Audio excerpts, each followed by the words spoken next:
Also, she's at the Planet Hollywood, which makes way more sense. Oh, okay. So I just had it wrong. Let me take back my glove. Never mind. Video's All live, right. by the way. You can put your gauntlets back on. Sir! Man. I wish I would have caught the gauntlet throwing live on the video. Damn it. Oh, well. Just took too long. That would have been a great way to open a video with know. a challenge duel. I challenge you to a duel. I Oh, wait, she's at Planet Hollywood. Oh, well, never mind. Huh. Maybe I just wish it was at the Cosmopolitan. Yeah, I know. Anyway. Dog Yeah. sitting. I got to get that video. A little time to cook. A little time in the oven.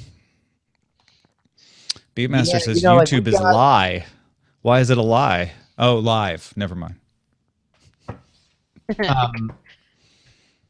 There's yeah. They do a lot of stuff. I mean, like the Cosmopolitan might be too young for me. Yeah. Also, the Cosmopolitan doesn't have like a performance space. That would be the other major. That was the other hard thing for her. Well, no. They do because they do like concerts. Like right. If somebody's just like coming through with a concert, they are a venue, right? So you'll see like, like the Arctic Monkeys or something like right. that. The 1975 is playing there.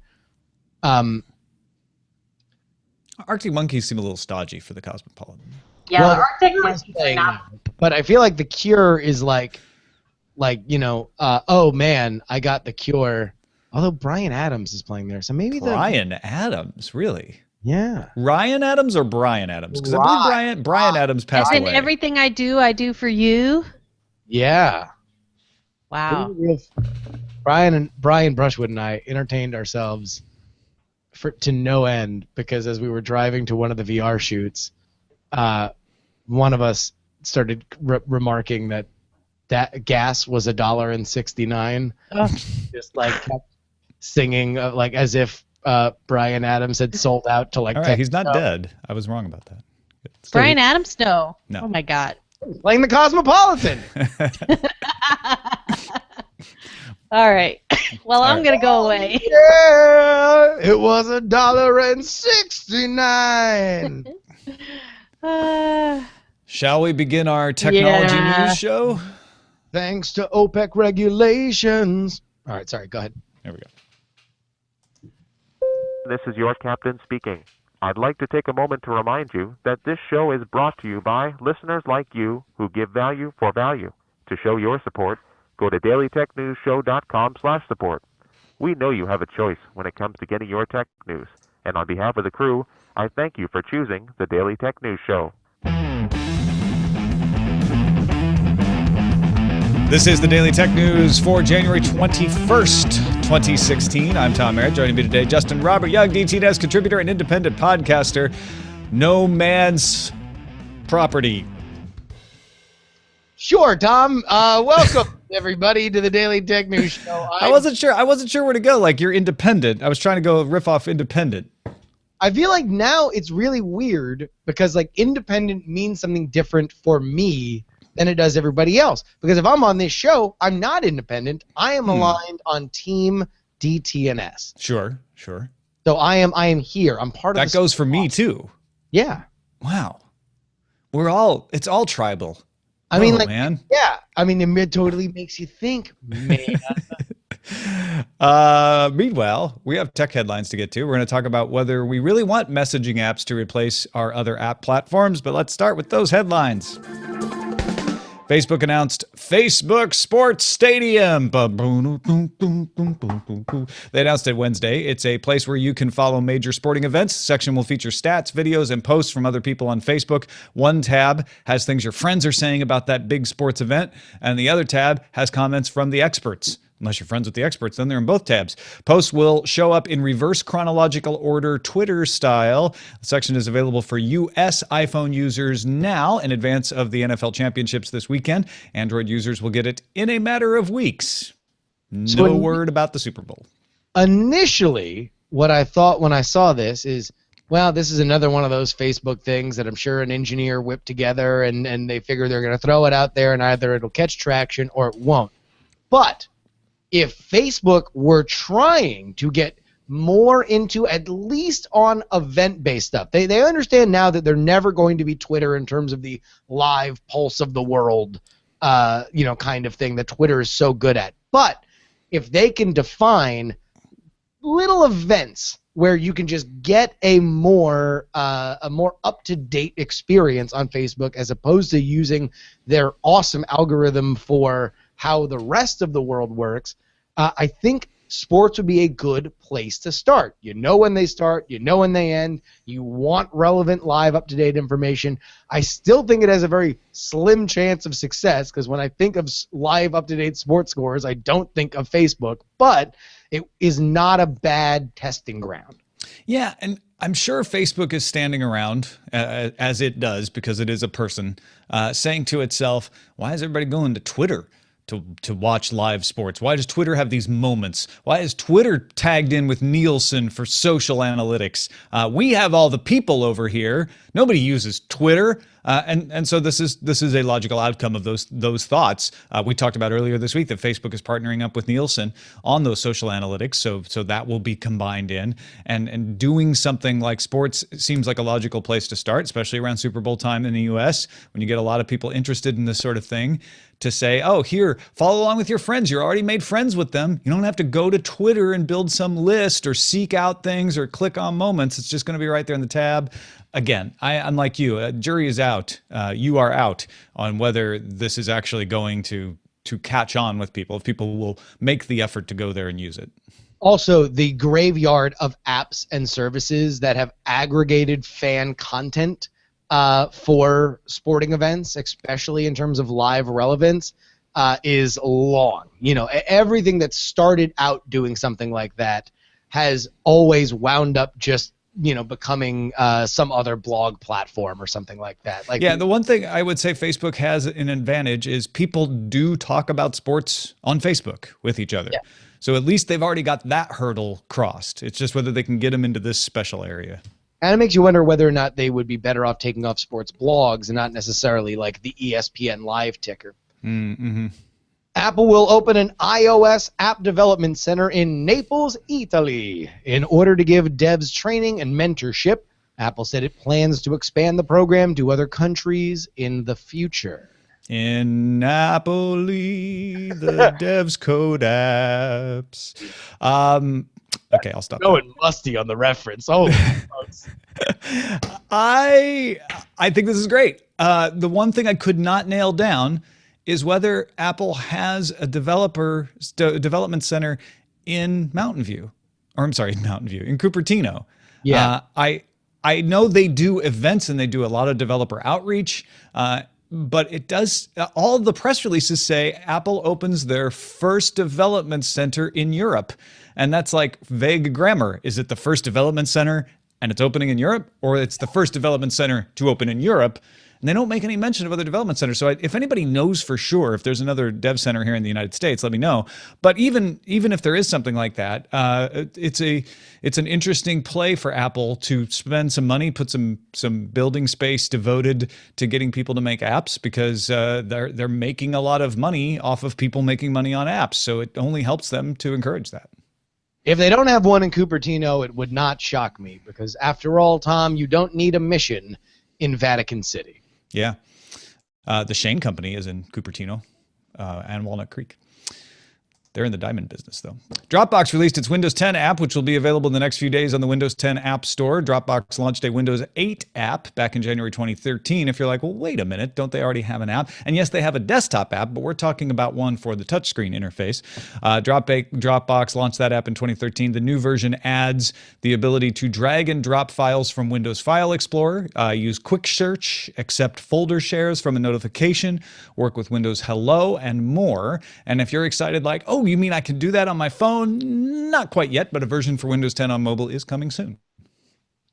Dropbox is a really interesting company, because I kind of feel like their time to explode has kind of like come and gone. They will always be able to grow as far as the need for this enterprise or consumer enterprise hybrid kind of customer will take them. But I kind of hope that they would be a little bit more consumer facing with other services that involve just cloud storage by now. And I'm actually kind of glad they haven't as a consumer. And I'm not contesting your point as a business where maybe they should be diversifying more on that space. But what I like about Dropbox is it works like file folders, except it's in the cloud. And I use other things. I don't necessarily trust their security, so I will use other things for that.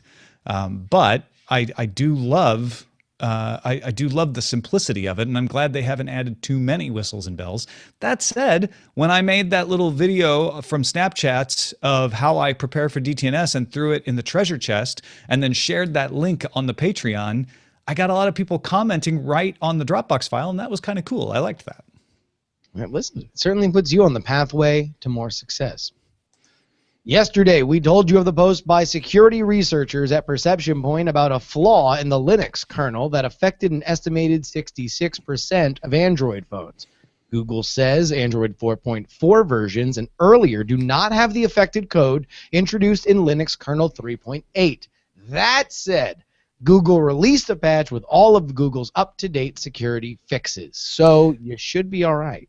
It felt uncharacteristically defensive of Google to say it's not 66%. And they listed some security precautions that the later versions of Android have that can mitigate this. And the thing is, Perception Point acknowledged those security precautions, and maybe they did overestimate. But just fix it. Just patch it. That's all we want to know. We want to know, don't worry, folks, here's the patch. Yeah, I mean, who knows? You often deal with very fragile egos when you get into reputation points and everything. And oftentimes Google defending the Android platform is not just them saying, this is our Android platform. They got manufacturers to consider and stuff like that they are vigorously saying this is not, let's clearly define whose fault this is. Yeah. Google's ad business released its annual report on its ability to block ads that carry malware or are deceptive or disrupt the user experience by covering your entire screen, that sort of thing. Google says it blocked 780 million ads in 2015, up from 524 million in the year before. It suspended 10,000 sites from its ad program and 18,000 accounts belonging to counterfeiters. Google also blocked 7,000 phishing sites from using ads. Malware and unwanted software that they caught trying to be delivered through ads was down 99%, and Google stopped showing ads on more than 25,000 mobile apps for violations of its ad policies. The company rejected more than 1.4 million applications from apps and sites.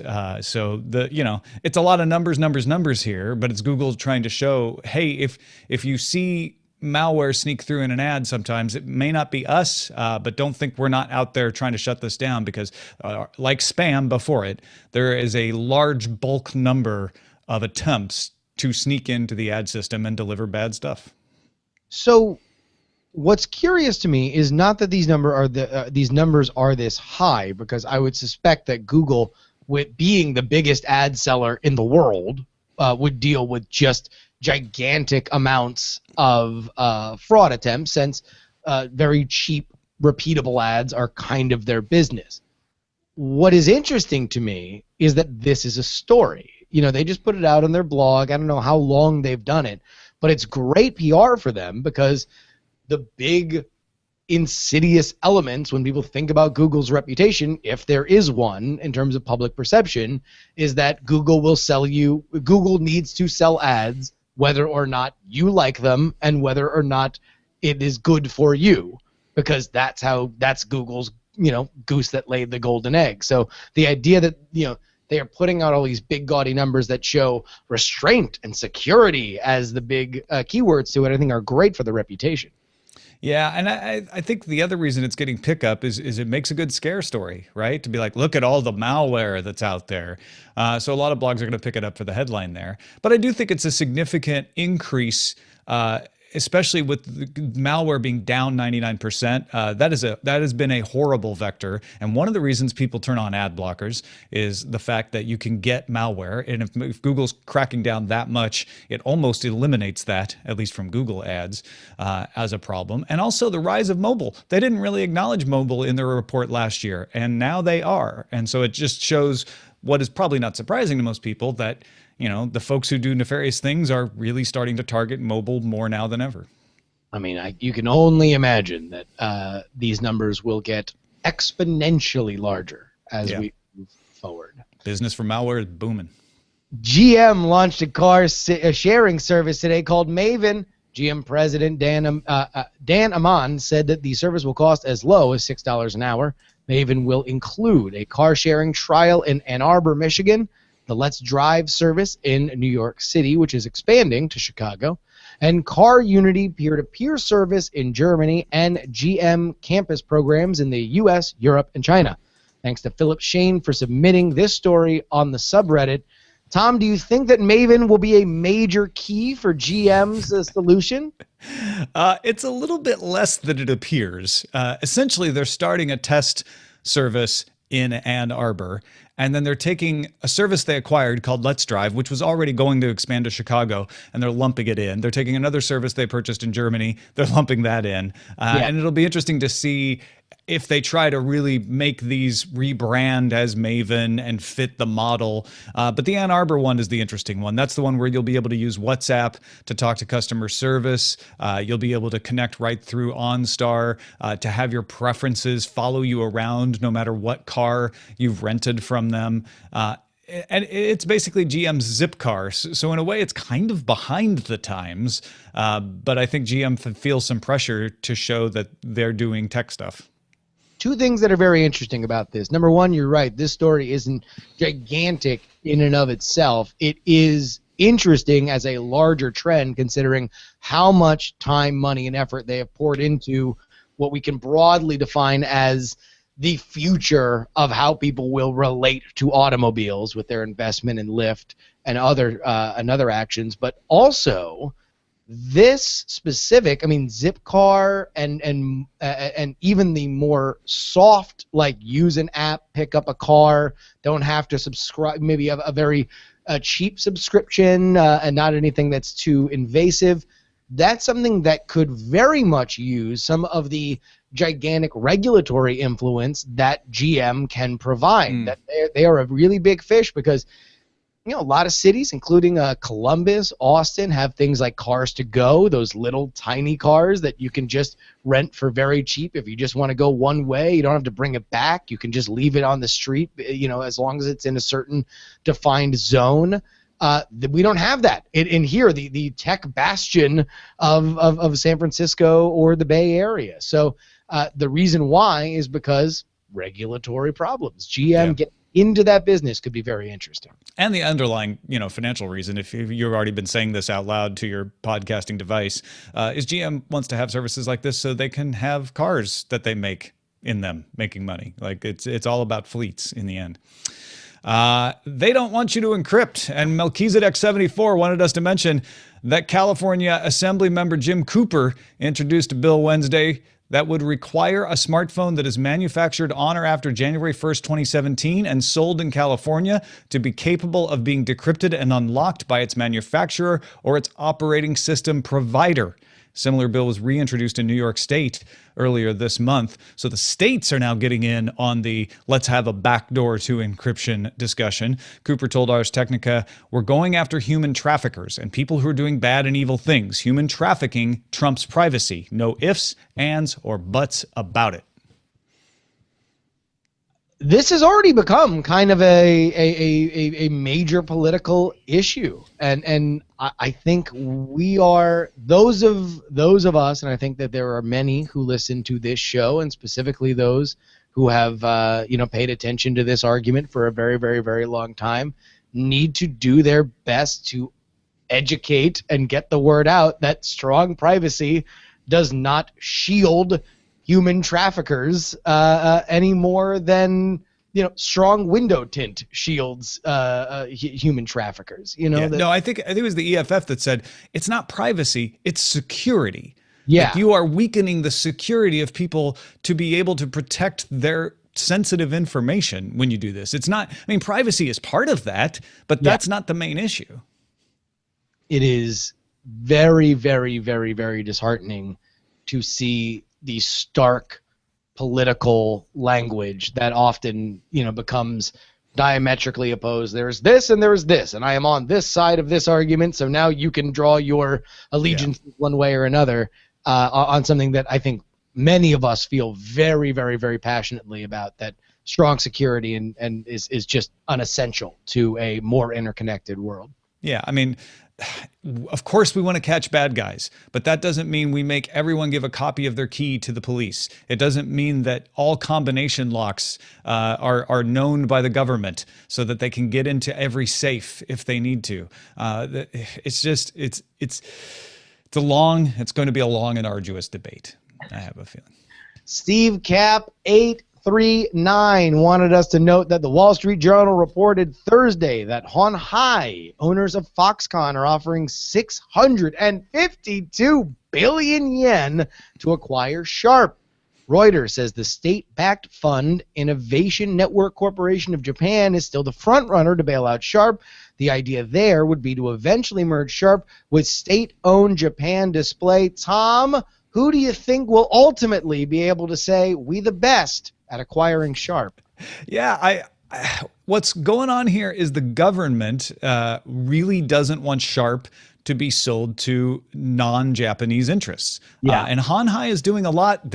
They're like almost doubling what the estimated bid of the investment fund would be, which is somewhere around 300 billion yen. So Hon Hai saying 652 billion yen is huge. They're also saying they would leave all the executives in place, and those executives are all Japanese. So they're trying to assuage those nationalistic interests here. But I think what's going to happen is that the government of Japan is only going to bless up a union of a Japanese-backed fund that's owned by the state because the LCD market, the LCD panel market that Sharp is in, is moribund. And so merging it with Japan Display at least takes two failing enterprises and makes them into one failing enterprise, and hopefully they can stabilize it. I don't know that it's the right way to go forward for Sharp, but I bet that's what happens. I mean, although stapling one bad company to another bad company so very rarely makes a good company. Yeah. IBM confirmed the report we heard yesterday that it has, in fact, bought live streaming service Ustream. TechCrunch reports that IBM will create a new cloud streaming video unit combining Ustream, ClearLeap, CleverSafe, and Aspera. So video storage, video streaming, all the aspects of video in one unit. Braxton Jarrett of ClearLeap will head the new unit. Jarrett told TechCrunch that Ustream was the final piece IBM needed for its plan to create a full-service enterprise-level video cloud unit. So Ustream made an exit, Justin, and its exit was to be IBM's enterprise video streamer.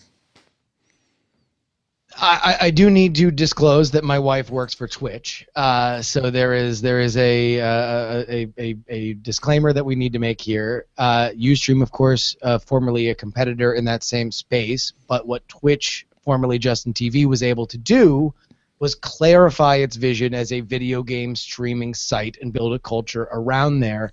Ustream selling to IBM seems to make it very, very clear that the era of just totally multi-purpose live streaming is kind of dead, and you really need to be partnered with a deep-pocketed company because if you think you can make it independent with this, you're lying.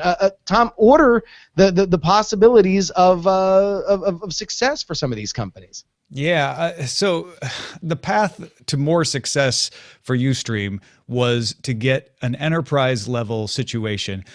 They didn't have the expertise in video management, video storage, or large file transfers that the other companies in this unit have, but now they do. And I'm not saying they weren't good at those things, but their expertise was in the streaming, and so that's what they bring to the party, and they know how to party right now at IBM. And what I'm wondering is if this will end up becoming a situation where IBM's platform could allow a startup to leverage that service to create some kind of new streaming service that does provide the thing that we all wished Stickam, Ustream, Justin TV had allowed. And I think Twitch is experimenting with loosening those bonds a little as well, as shown by their creative section now that is not just gaming, but it's for artists and stuff like that. Are there any other independent players in this live streaming game? YouTube. what we're on right now. Well, yes. Although I don't know if we would. I mean, I would say. I mean, my wife works for YouTube, but non-acquired companies that are trying. Yeah, I know. I don't know that they're, and I may be missing some. There may be some very small ones out there. Did Livestream sell? Livestream is owned by Yahoo. Is that right?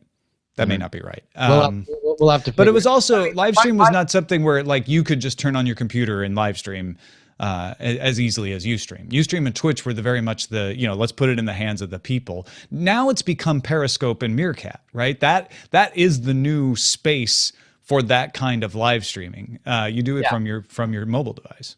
And really Meerkat's the only one that's independent at this point. And I would suspect that if you ask them, would you like to be a big acquisition target? Everyone who works there would have their hands go up, and they'd stay there. Yeah, they'd get a lot of fan love for sure. That's it for our stories. Submit yours. Let us know what you want us to talk about at dailytechnewsshow.reddit.com. It definitely helps to put the stories together every day. If you want to see an example of me taking the stories from the subreddit and affecting the lineup, you can watch the video at the Daily Tech News Show YouTube channel of me preparing the show. And in 7 minutes, I go through everything I do every day to prepare for the show. One of those things is look at that subreddit and say, okay, like what stories are in there that we might want to add? The GitHub one on Tuesday was added because of the subreddit, dailytechnewsshow.reddit.com. And that is a look at the headlines. Hey, Justin. Yeah. Do we really want messaging to replace our apps? Yes. Oh, well, there we go. Thanks, everybody, for the discussion. No, Cade Metz at Wired has a really good article up today called Do We Really Want Messaging to Replace Our Apps? Talking about services like Go Butler, Operator, Magic. Probably the one you're more familiar with is Facebook M, even though it's only in a limited launch since it came alive in August. But the real pioneer in this is WeChat in China, because they didn't have as many app options for things like ride hailing or ordering food or buying movie tickets. WeChat became the way you did that. And now a lot of folks around the world are looking at that and saying, hey, maybe we can get on this business-to-business game and just have you type into your chat app, I want to buy 2 tickets to The Force Awakens tonight at 7 p.m. and make it that easy. It has to do with natural language processing and machine learning. It has to do with convenience and monetization. 2 examples of this, for instance, WhatsApp just announced, as we talked about on the show, that they're switching their monetization from charging you 99 cents a year to charging people to run a communications platform with you like this. And we're also seeing Facebook trying to experiment with, can we use human operators who answer some questions to teach the machines to be able to answer your questions better? And Justin, I think that's where the nub of this question lies, is first of all, can AI, machine learning, get good enough at natural language processing to make this economical? And then if it does, is that how we want to do all this stuff? Yes. I think the answer to both is yes. Now, I want to qualify it a little bit, because the first part of, in the history of the internet, the answer to would you like more options to do something is undefeated. We have always said yes, we would like more options. Even if we don't necessarily keep using them, but we want them. Even if those options go unused eventually, even if they are superseded by better versions of it, the answer to everything is always yes in terms of, do you want new ways to interact with stuff? I am very bullish on the idea of, and this might be where Google can kind of take the inside track with some of this natural language processing, especially when you're interacting with other people, that I think we talked about this, and Veronica Belmont, our own cohort on this Daily Tech News Show team, predicted in her 2016 predictions episode that software bots would inhabit every platform and piece of software. Now, I don't think universal inhabitation is something that will probably happen this year. However, the idea that there would be a API that Google would offer, that you could insert their chatbot into many of the messaging platforms that you use, and that could then schedule a time for you to meet because it has access to your schedules. that could find the restaurant around you. It could automatically. So basically just take out that extra step of, yeah, you want to get together? Cool. Meh. Our bots have talked to each other. They are offering these 3 things without you saying when is good, and then it offers you the places where it would be cool to meet or places where you've gone in the past. Those are just smart ways that chatbots can very much take over, what would otherwise be click out of that messaging app, click into a new app, search for this, search my schedule, text you in crude finger typing when I'm good, when you're good. If not, go to another site like Doodle or something to really get nerdy about it and swat together when is best to get coffee.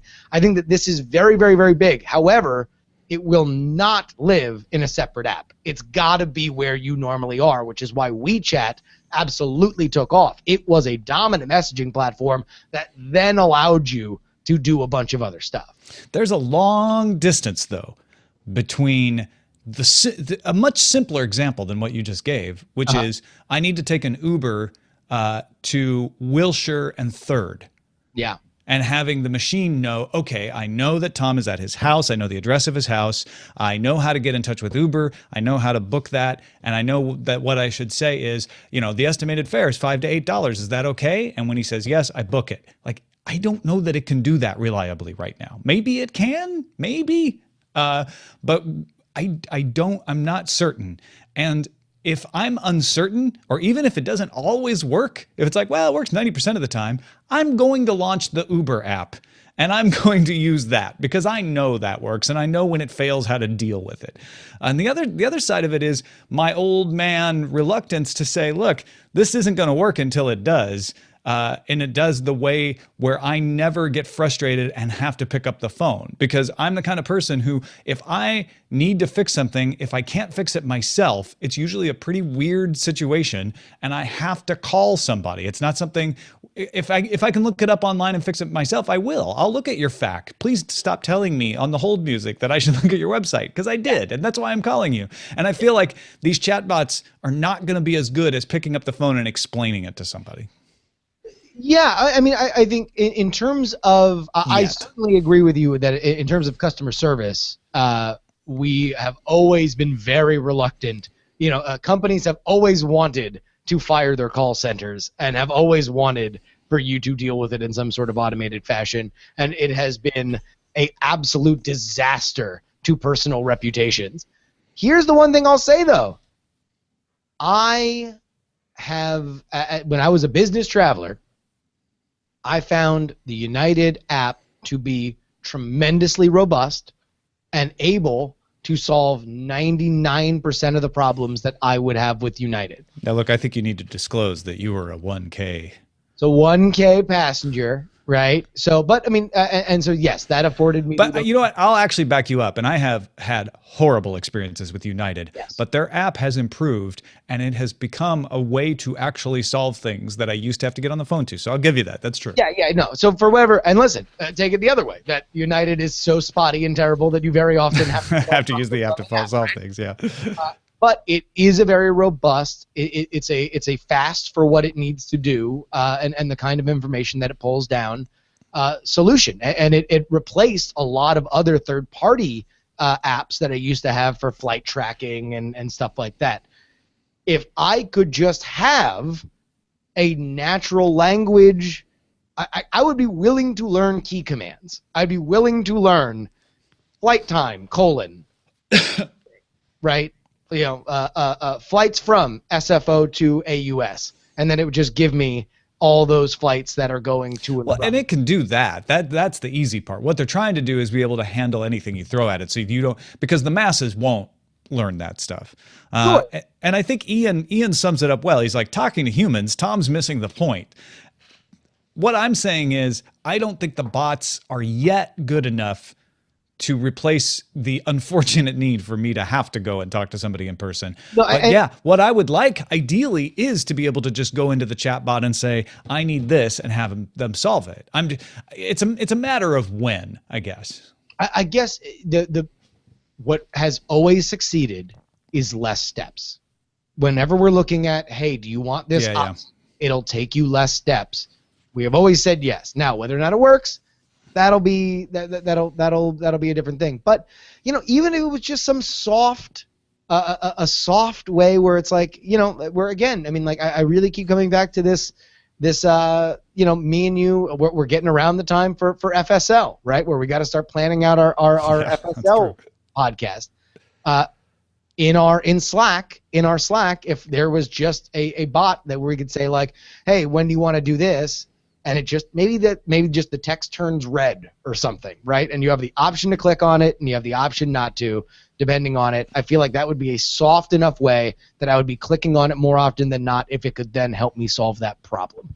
And I guess I think it's good enough that we are now at a point where a soft offering of help for these kind of solutions. Because again, I think where me and you are differing is that you are looking at, I have a problem, help me solve it, computer. And what I think the strength of this is predicting the problems when it is clear in language, but we're not saying necessarily, hey, computer, bring up dates where Tom and I are. Yeah, well, you want what these companies are promising, what Go Butler, Operator, Magic, etc. are promising is, what do you need? You just say it. You don't need to think about it. You don't need to tell us what order the operations will go in. And most of them have to hire people, which is expensive. So then it's a matter of like, how fast can they get the machine learning to work? And what they're doing is they're feeding in the responses of the human operators to the machine, hoping that the machine can then learn from those operations how to properly respond and increase the accuracy of those responses to where it's indistinguishable from the human responses. Not in a Turing test kind of way, but in an effective kind of way. And that brings me to our sidebar, which is Andy Hurd is somebody who has fed every script from the TV show Friends into Google's open source TensorFlow machine learning software, and it has begun to learn how to write a Friends script. Now, granted, it's not quite perfect at it, but it's both impressive and shows how far we have to go. So it can do scene, Monica and Rachel's. They're running outside. Monica, I'm ran off. Rachel, I know. Rachel to Monica, wow, you still have to get married. I duck to work. Monica, hey Ross, come here. They kiss. There we go. The one where Google writes a Friends script. Yeah, and he's going to keep working on this and getting the machine. Here's the thing: it's like you feed the scripts, you have it learn, you tell it what it did wrong, it learns some more. You show them more scripts, it eventually gets better and better at it, and that's going back to the bots. What they hope the bots will do. Yeah, well, and who knows? Someday we may have infinite Friends episodes because of this. And then Matt Flanagan will be unemployed. What? No, Jenny, you'll need the Matt Flanagans of the world to provide the template in the first place. So that it'll just mean less work at the same pay. Yeah. I am suspicious. It was the best of times. It was the blurst of times. Let's get to our pick of the day from Anders, who would like to suggest Cyanogen Mod. He says, my old Samsung Galaxy S3 had become useless. The OS was getting old. Phone was painfully slow. After I recently discovered Cyanogen Mod 13, based on Marshmallow, was available for the Galaxy S3, the phone has new life. Also, there's no waiting for Samsung or the phone company to push out a new update. There's a new build almost every night. Of course, you don't have to install all of those, but it's nice to know they're there. Thank you, Anders, for it's a good pick. We talk about Cyanogen Mod and Cyanogen OS from time to time, but I think a lot of people may not have put together like, oh, right, I could revive an old phone with that. Yeah, no, that is amazing. And really some of the rad flexibility of Android is just that idea that you can fork something off and just make a different, better operating system. Send your picks to us, folks. Feedback at dailytechnewsshow.com. You can find more picks at dailytechnewsshow.com/picks. A few emails here. Tyler from snowy and cold Manitoba is finishing up a 4-year degree in business. And we were talking about education yesterday with Luria Petrucci, and says, I think a big reason community colleges and universities will continue to operate in physical space is the networking between students and instructors. Now, some of this is possible through chat rooms and Skype Hangout systems. Having done both online and in-class classes, he says the interaction is much more involved in person. I don't agree. I mean, I think he's right that it is better in person, but I don't think that will be enough of a differentiator to like stem the tide of online learning. Yeah, I think where I would agree with him is it won't get rid of the need for physical institutions. No, And he makes a point later in his email about equipment too. Sometimes you need to have hands-on and you can't afford the equipment. So there will always be a need for some of these. But I think a lot of learning can move to the online. And I do think that it is something that will be more and more antiquated, the idea that we need to, it is a very almost medieval concept, right, that we need to leave our village and move to the citadel, for which we can take your vows, elders, right? Yeah. You know, I think that's something that future generations will not cling to or think of as similarly. And I think virtual reality, you know, again, thinking a little longer term here, takes away some of the disadvantages of online learning if you can appear to be in the same place with someone. It doesn't wholly replace it, but it gets us closer and closer. All right, say it's the current geek futurist. Joe, the probably too morbid pilot, and you'll see in a second why, was listening to our feedback from pilot Harry and engineer Paul. And Joe says, I think they both may have missed an angle here. There's a lot of human decision making for airplanes, and airplanes aren't built like cars. But the following will probably ring home better with Harry than Paul, just because every book Harry and I have ever read have started with the phrase safety is number one. They're both pilots. We have a safety problem on the road from poor judgment of drivers. Joe says there are 30,000 plus deaths a year and 17,000 alone from drunk drivers the last time I looked at the federal stats. The 30,000 deaths on the highways alone in the U.S. Says there is a little to no continual education for drivers, no situational studies outlining decision-making, and even if all that was done, you still have a large number of clowns who drive around drunk or buzzed as impaired drivers. I'm willing to submit that if we stuck everyone in an autonomous car in 5 years, with current trends, those numbers would be shockingly lower by an order of magnitude, however unlikely that situation is. I think Harry is right. You'd still have hundreds of accidents a year resulting in death, which is less than 30,000. And if people are stupid enough to complain about it, fine. Add it to the list of stupid things people complain about. Seriously, the decisions people make out on the road make me want 709 ride. That's an airline term for we're not just going to fire you, we're going to take all your licenses away. Every one of us is like that. I suck at driving. Most people do. And the only thing that saves us from being killed in droves are federally mandated safety standards on the vehicles. He says, I'm tired. I think at this point, we've all got friends or family who are dead or forever injured from a vehicular accident. Google, take the wheel. Otherwise, make the smart cars educate the drivers while they are driving. And it's important enough for you to spend if it's important enough for you to speed or cross 4 lanes of traffic at once, you should get a high energy shock from the car that gets progressively worse each time with a rolling intensity of 6 to 8 hours. Don't like it? Turn on the autopilot. If it senses you're driving drunk, a giant hand should come out of the dash holding a bag of soap and beat you until you cry. Ouch, Joe. And he goes on from there. But basically, he's very done with the idea that, you know, we're somehow better drivers because, as he points out, it's a very dangerous game getting out on the road. I don't know why this Joe pilot, supposedly, which I think is very clearly Brian Brushwood, hide his name. If Joe had not written before and showed impressive knowledge of avionics that I can guess that Brian doesn't have, I might believe. I'm kidding. Although this is certainly very much the same argument that Brian very much makes, down to the phrase order of magnitude. It is. I think he's right. And again, to dovetail into a story we had earlier about security, there is just a fear of technology. There is a technophobic element to a lot of these discussions that I think, especially in the realm of government, where we're dealing with regulations and you've got a bunch of politicians and city officials that are trying to keep their phony baloney jobs and don't want to be the Joe car killer bureaucrat, because he okayed driverless cars and somebody's child died, that these things get lost. But I agree. Listen, there's a lot of lives to be saved by automating this process more and more and more. And growing up in a commuter culture like Florida, where driving is a necessity and public transportation does not exist on any kind of functional way that you can really, really rely on it. Drunk driving alone is enough of an issue that, Uber has solved a lot of it for people with a little bit of money in their pocket. Yeah. But the idea of a driverless car is so attractive.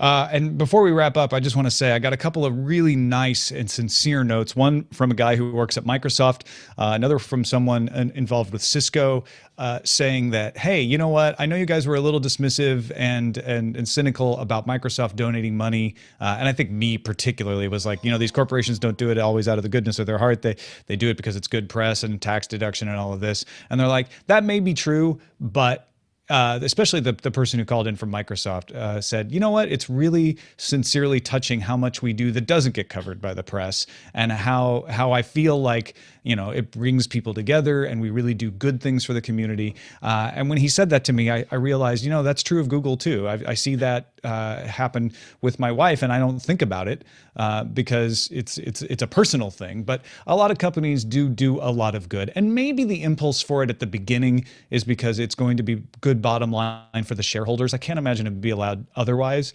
But that doesn't mean that the people involved in doing the good things that their companies enable them to do don't mean it and don't want to make the world a better place. So thank you, Eric, for sending that message to me. I think it's a good point. Yeah, as a presidential candidate once said, surely on his way to the White House, corporations are people, my friend, and they are made up of people that very often have big hearts and very often like to do good things for their environments or the causes that they are passionate about. And as easy as it is for, as we did earlier when we were thinking about Facebook as this autonomous, singularly minded corporation that's thinking, as its strategy goes forward, it's very easy for us to think of Microsoft or Google or Apple as these very single-minded. Every decision that they make is calculated and part of a larger plan, when very often the reality is that somebody just wanted to do a thing and either it gets press or it doesn't. Yeah.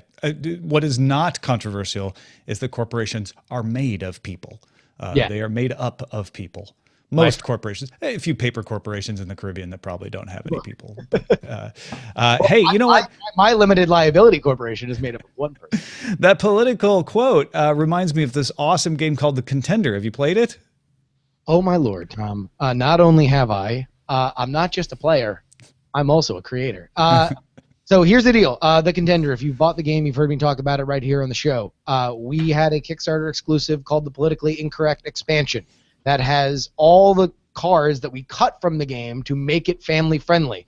There are curse words in this deck, ladies and gentlemen. I just want to warn you. However, for the salty tabletop player among you, we have decided to bring back the Politically Incorrect expansion for 1 week only. That's the good news. The bad news is that started on Monday. So if you are listening to this either Thursday or Friday, the time is now. Go buy it, thecontender.us. It's only $10. And thank you guys so much for supporting it. But when that ends, these go back in the Contender Vault, which we have leased in the basement of the Disney Vault. So that it is very, very, very secure. Go ahead and check it out. Also, if for those of you who are would be interested in such a thing, if at the checkout you use the offer code DIAMOND, that is not the word diamond, but rather the greater than less than brackets that we have as our kind of gang symbol here at diamondclub.tv, I will sign one of the cards in your deck. So if you would like that is interesting to you, go ahead and do it. That is all I have to say about that. Actually, Tom, can I get one more plug in here? You know what? For you, yes. Thank you. Go ahead on to your app, onto your Android or iOS phone. Download the Discovery VR app. A couple weeks ago, I went to Austin, Texas, and with Brian Brushwood, we had a really, really fun time with Discovery VR and Toyota. We shot 10 virtual reality episodes going all around Austin. You don't need a VR headset for this. You can use it in 360-degree video. The 3 that are up right now are Brian and I swimming through a waterfall, me trying and failing hilariously to barefoot water ski, and one of the coolest backyards in America. This dude has built, literally, he calls it this, the Cathedral of Junk. You need to see it to believe it, and you can. Download the Discovery VR app. Check it out. Totally free. Yeah, the first one of those that I watched, I recognized. Oh, yeah. Oh, geez. Get on Tom's Twitter. Speaking about salty. Jeez. Hey, folks, support the show, dailytechnewsshow.com/support. It is how we make the show happen. We don't have advertisers. We have you. You're better. You cut out the middleman. Everybody wins. So help us out. Cloth alert. We got some t-shirts in the dailytechnewsshow.com/store. You get a Born Ready t-shirt. You get a Daily Tech News Show t-shirt. Somebody from Las Vegas today put up on Twitter picture of them representing with the DTNS shirt out and about in Vegas. So check it out, dailytechnewsshow.com/support. Stay tuned after the audio show for a cool new post-show segment from Chris, the podcaster, at the Amateur Traveler podcast with a tech travel tip that'll be in the treasure chest as well. Our email address is feedback@dailytechnewsshow.com. Give us a call, 512-59-DAILY. That's 512-593-2459. Catch the show live Monday through Friday, 4:30 p.m. Eastern, alphageekradio.com and diamondclub.tv. And visit our website, dailytechnewsshow.com. Our guests tomorrow, Derek Kitchen and Len Peralta. Talk to you then. This show is part of the Frog Pants Network. Get more at frogpants.com. Diamond Club hopes you have enjoyed this program.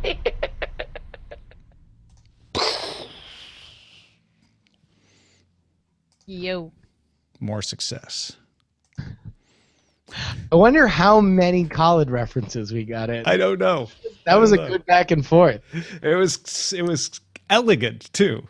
Like, it was the best. I love that. Jay Collin. I was trying to. I couldn't figure out a way to work in Chef D. Chef D. Yeah, that's a tough one. Yeah. You'd have to pun. You'd have to pun it. Be my guess. You know, Yeah. Like when I say about that Twitter post, you're like, yeah, that was a little chefty for you to, you know. They don't want us to eat. So what are we gonna do? We're gonna eat more. We have some good titles. Yes. What do we got? We've got The Internet of Bots, the one about machine learning, which is probably my favorite, Watson, Can You Stream Me? And, of course, Botline Bling. Because I know when you Botline Bling. Botline Bling. Oh, and can only mean one my thing. wife works for Twitch. So excited. I like you just jumped right to that too. You're like so excited. Like, Yeah. guess what? Guess what? I don't know, man. Justin, you pick. I can't decide. Botline Bling. Botline Bling. Yeah. Botline Bling. I like it. Because I know when that Botline Bling. Oh, we That talked means about my this, Uber's Josh. here to take me to the appointment on time with Justin that we worked out by the bot.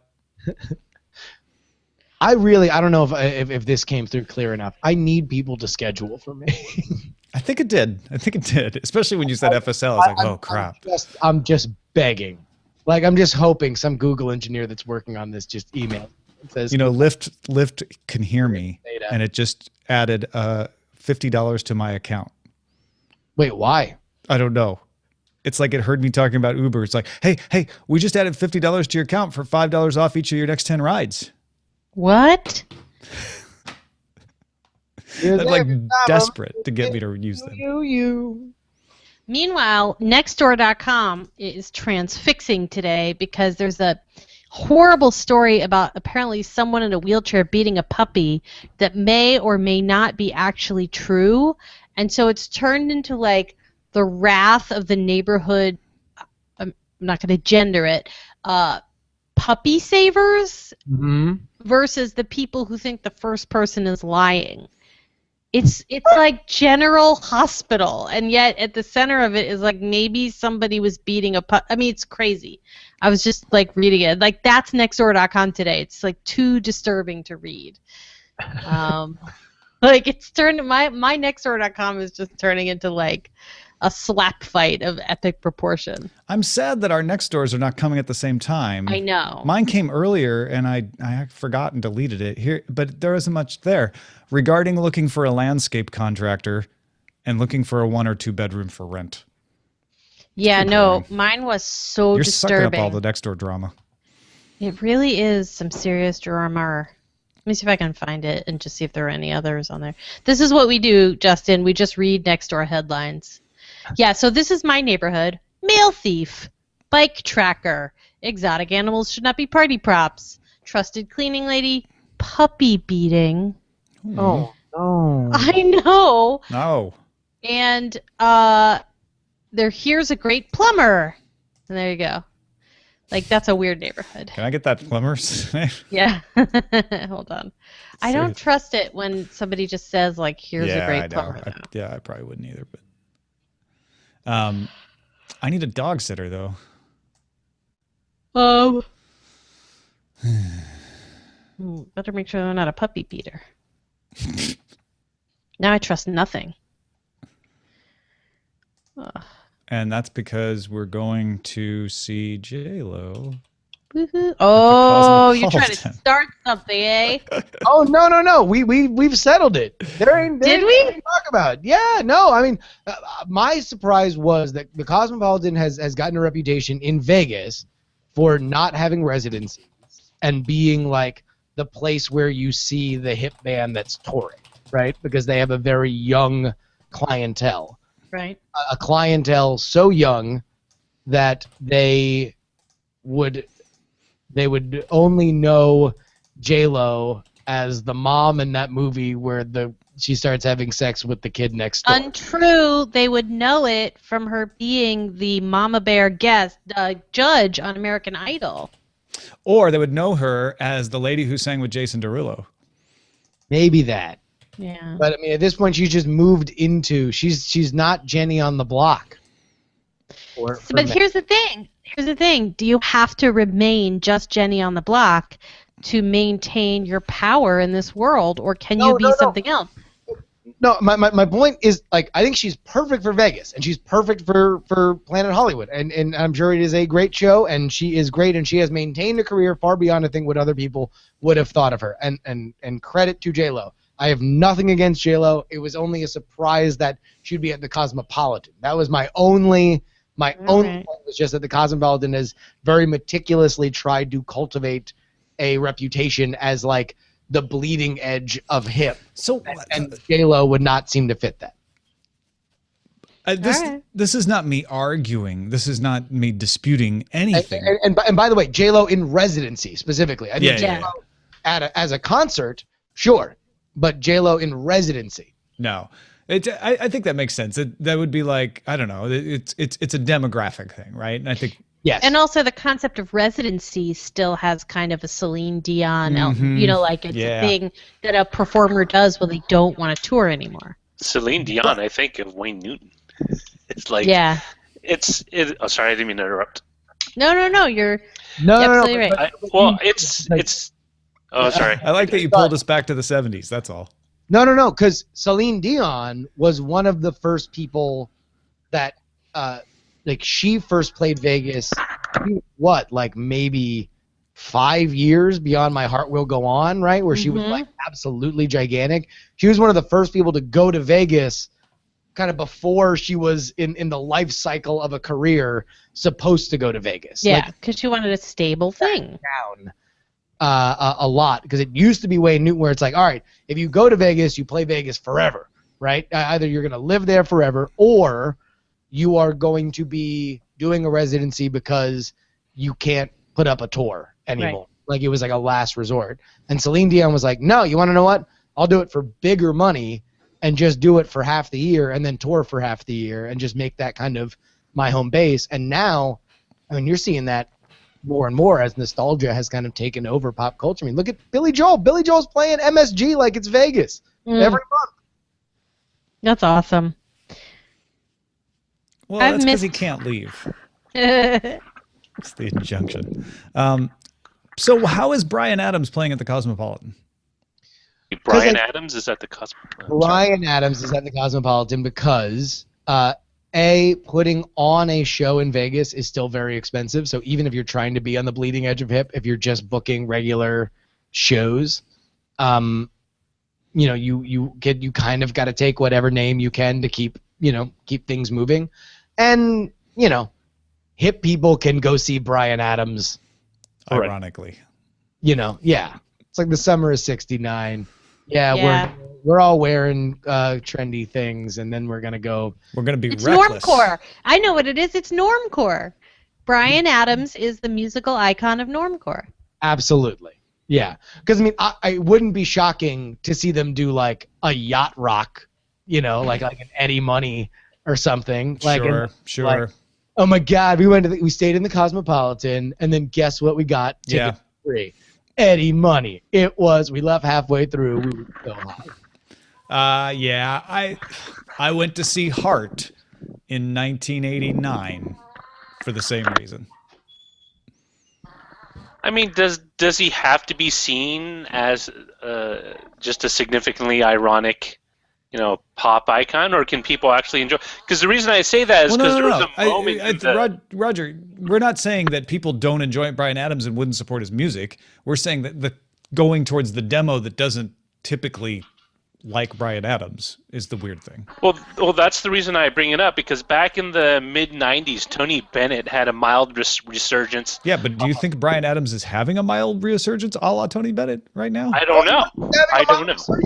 Tony Bennett just released an album with Lady Gaga. Tony Bennett's back again. He'll never die. He will be crooning to all of our funerals.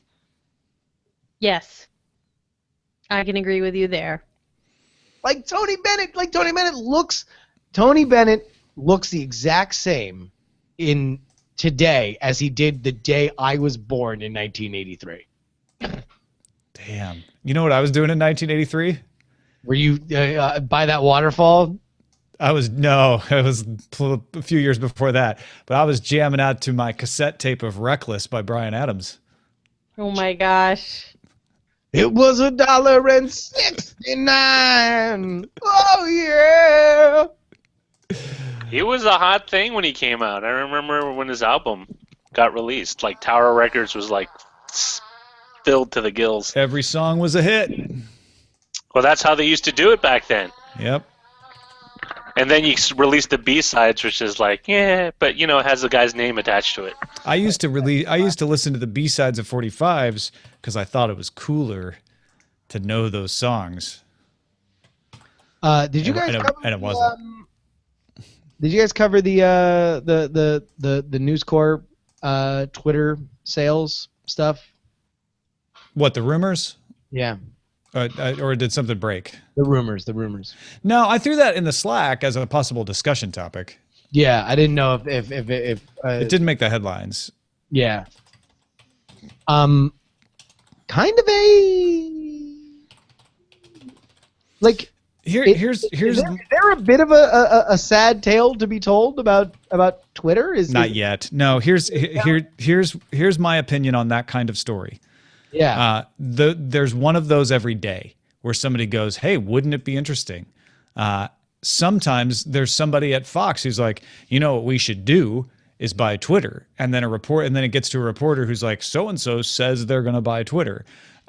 My way of sorting the wheat from the chaff there is basically to look at Feedly and see who's reporting it, and it's very significant who's not reporting that story. And you could say, well, Wall Street Journal's owned by News Corp, so maybe that's why. Maybe it's a leak. But it's not. It's owned by the other part of the media. And wait, no, it is owned by News Corp. Anyway, you're not seeing Recode on it. You're not seeing The Verge on it much. I'm not seeing it in a lot of the places like Reuters, Bloomberg, where I would normally see it floating up with people going, hey, no, I think that's probably real. So I'm guessing it's either not for real or just another example of like, well, yes, somebody's saying something, but that doesn't mean it's happening. But I guess more to where I'm going is the fact that that somebody wants to buy, or that Twitter is now having those Sale rumors the way Yahoo. Yeah. Like, is that kind of a sense? I mean, that, like, you know what? That's a fair point. Is like, hey, even if there's nothing to these, the fact that people are using them to fluff up their blog post numbers is significant because it means enough people think it could be a thing that there's a perception that Twitter is weak and might need to sell. Yeah, because if it's like somebody's going to buy Google, right? Apple should buy Google is only the realm of like a John C. Dvorak column, right? Yeah. Like nobody thinks that is even plausible or what happened for a million different reasons. Until John makes it a very reasonable case. Well, there's a reason why That's what he does. He's good at that. Great columnist, right? But he has those flaming hot takes.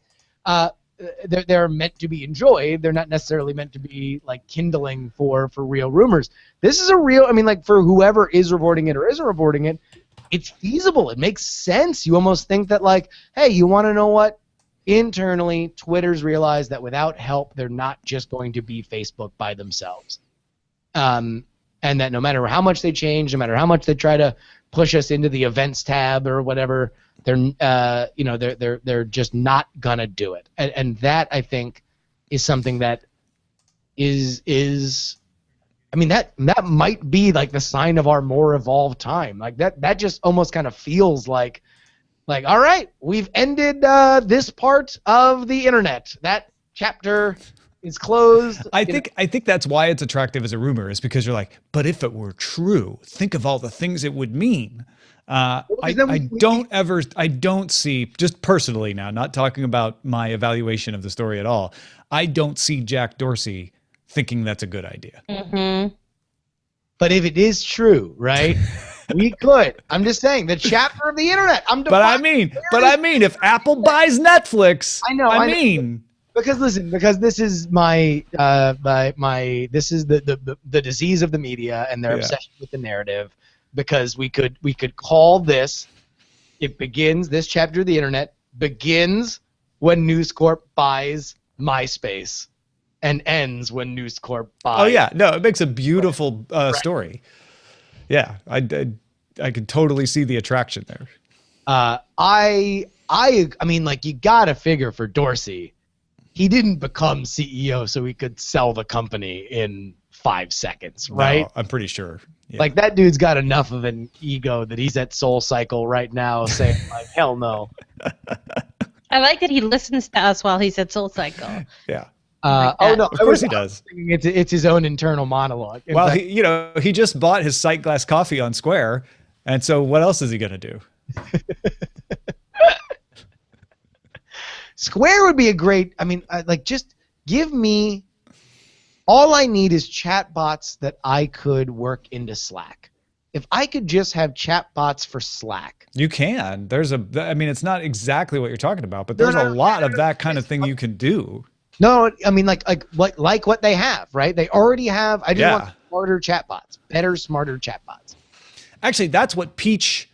I think that's why people got so excited about Peach, is because at first it feels like, ooh, maybe this is the smart social network because it can do these things with keywords.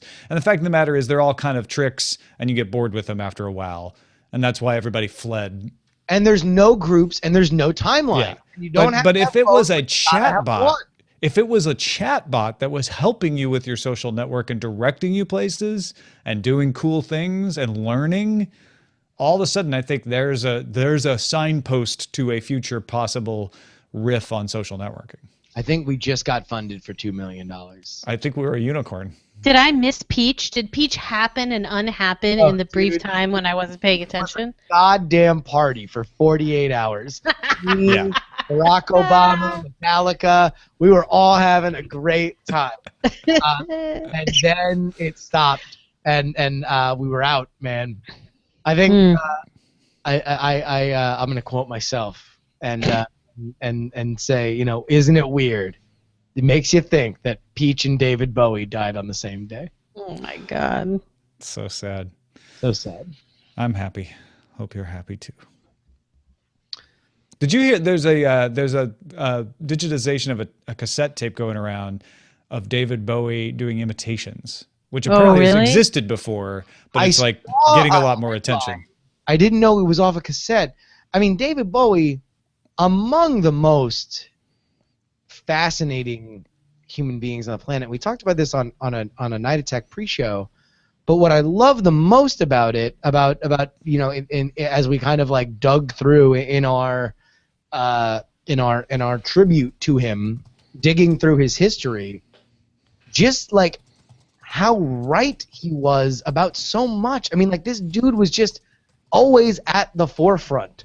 Like, he was, just like giving that interview with MTV in 1986 about like, hey, why don't you play black people? Isn't it kind of weird that you like?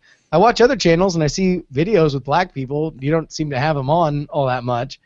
And then like in 97, talking about how the internet would breed the new rock star. That rock stars weren't rock stars anymore. That the internet, would breed them. Which I think certainly you could say. I mean, this is. Even in just the blogging revolution, which came in 5 years after, that was, I mean, the idea of the dangerous blogger, was something that continued. I mean, like, that brought that similar sort of cachet. We've got to figure out this roundtable show idea. Probably, yeah. I was just thinking the same thing. I was like, because this is perfect. Yeah. Well, I mean, just. Here's how you don't like and I love brainstorming with everybody like we did the other day, but like we're just all going to be a bunch of cats running around biting at each other's tails. We're all going to say everybody's idea is great because we all love each other and we all want to support everything. Set a date and say, guess what? DTNS Roundtable is this date. Who is available for it? All right, so everybody just go fund us for Peter Wells Day, and that'll make it real easy. Thanks, everybody. We'll talk to you soon. No. Bye.